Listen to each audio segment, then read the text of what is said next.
Bismillahirrahmanirrahim. Assalamualaikum warahmatullahi wabarakatuh.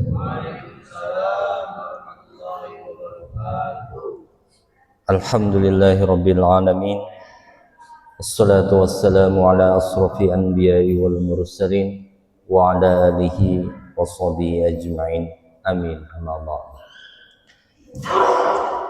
Jamaah yang dimuliakan Allah Subhanahu wa taala, marilah kita panjatkan puji dan syukur kehadirat Allah Subhanahu wa taala. Di pagi ini kita bisa bersama-sama melaksanakan kewajiban kita salat subuh berjamaah. Mudah-mudahan pagi ini adalah awal yang baik kita untuk melaksanakan aktivitas salat subuh kita. Jemaah yang dimuliakan Allah Subhanahu wa taala, untuk kultum subuh ini yaitu menghitung nikmat kita sebelum dihisab antara syukur dan penyesalan. Jemaah yang dimuliakan Allah, pernahkah kita sejenak berhenti dari hiruk pikuk dunia hanya untuk sekedar bernapas dan menyadari bahwa setiap embusan napas kita adalah hutang kepada Allah. Napas kita yang kita keluarkan tiap hari nanti akan dipertanggungjawabkan sedetail mungkin di hadapan Allah. Al-Quran memberikan sebuah peringatan yang sangat jelas yang menggetarkan hati kita dalam Quran surat At-Takasur. Summa latus'alunna yawma idin 'anil na'im. Kemudian kamu pasti akan ditanya pada hari itu tentang kenikmatan yang kamu bermegah-megahan di dunia ini.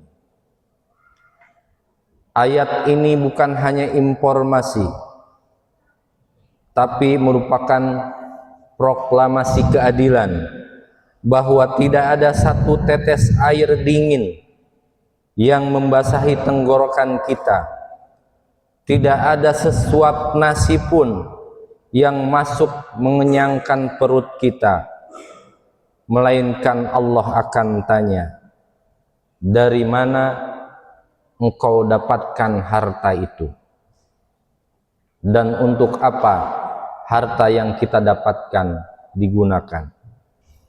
Bayangkan ketika kita berada di padang mahsyar,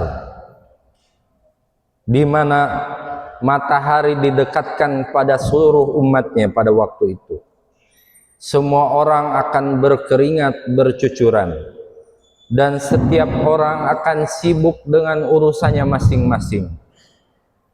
Rasulullah mengingatkan dalam sebuah hadis riwayat Tirmizi bahwa kaki seorang hamba tidak akan bergeser selangkah pun sebelum ia menjawab beberapa pertanyaan dari Allah Subhanahu wa taala.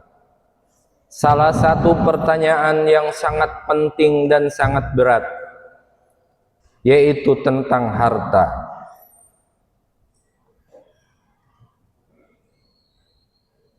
Allah hanya bertanya sekali tentang urusan ibadah.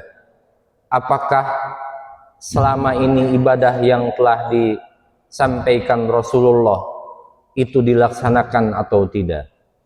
Tetapi Allah akan bertanya beberapa kali tentang harta yang kita dapatkan.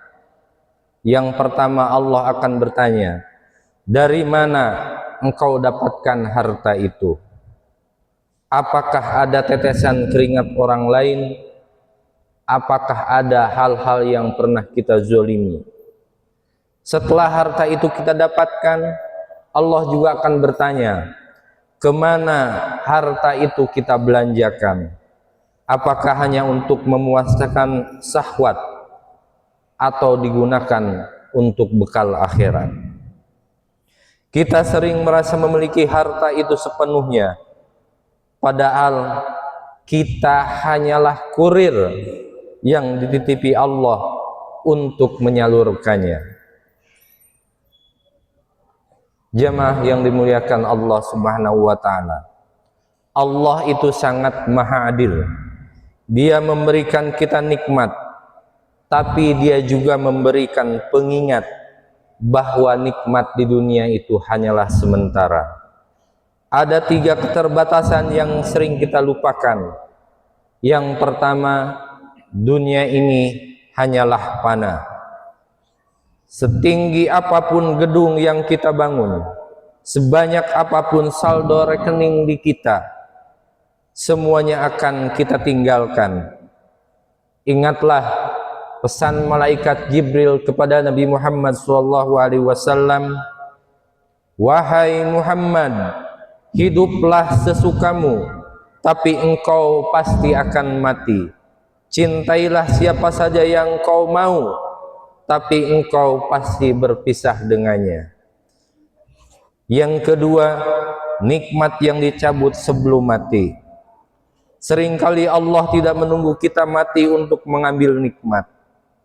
Lihatlah saat kita dicoba dengan sebuah penyakit.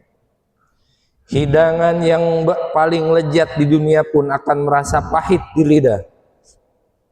Tidur di kasur yang paling empuk pun tak akan nyenyak jika badan kita dalam keadaan sakit. Di sanalah Allah berbisik, "Lihatlah betapa lemahnya hartamu saat aku mengambil sedikit saja darimu." Yang ketiga, masa tua akan melemah.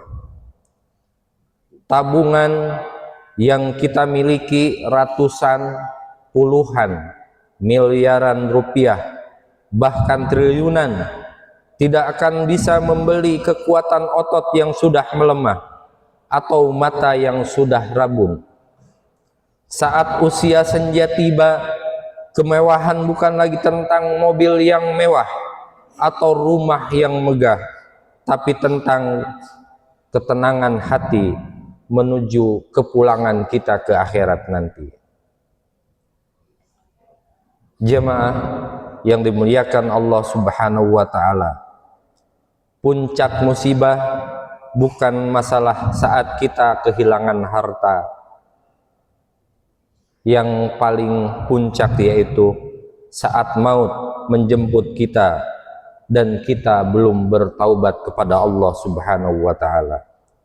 Saat kain kapan sudah melilit tubuh, barulah kita sadar bahwa semua yang kita kumpulkan dengan susah payah, yang kita pertahankan dengan pengorbanan waktu, mengorbankan sholat, yang kita cari sehingga melupakan keluarga, ternyata semua itu tidak kita bawa, satu pun tidak kita bawa, hanyalah harta yang dititipkan melalui infak sedekah atau harta yang engkau titipkan pada orang-orang yang fakir.